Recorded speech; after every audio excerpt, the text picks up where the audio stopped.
Okay, question 11. A student attempts to solve the following problem, where a and b are non-zero real numbers. Show that if a squared minus 4b cubed greater or equal to 0, then their exists real numbers x and y, such that a equals xy x plus y, and b equals xy.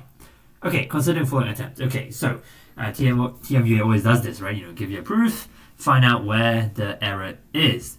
Okay, so before that, let's have a look at options. So, A, completely correct. Of course, that's possible. We can't assume that something must be wrong. So, B would be correct if written in reverse order. C, correctly prove the converse. D is incorrect. Line 2, line 3, and line 4. Okay, D, E, F, line 2, 3, 4. Okay, so back to the proof. So, let's try to follow the student's thoughts. So, he's saying, okay, he's stating a fact. X minus y all squared greater or equal to 0. That's definitely correct. There's no escape for this. So therefore, he expanded the brackets. Okay, this is just perfect algebra, right? Perfect square identity. So algebra, nothing I could do about it, right? You're not flipping the sign by identity or anything dodgy like that, right? So nothing too bad. Okay, how about next line? So that becomes x plus y all squared minus 4xy. Yeah, that's a classic trick, right? Because this is x squared plus 2xy plus y squared, but you want to make negative 2xy, right? So that's why you gotta subtract the 4xy there. So that's also good. Okay, God, what happened here?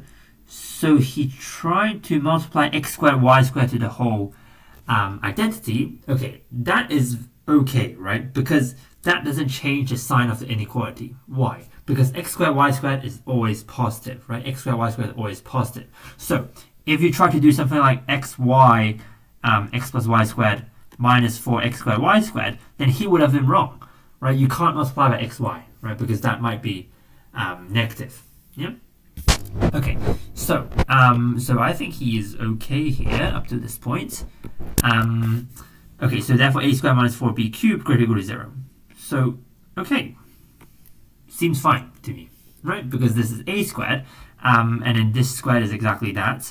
Okay, so xy all squared is exactly this chunk. Okay, so yeah, I mean this is a valid thing.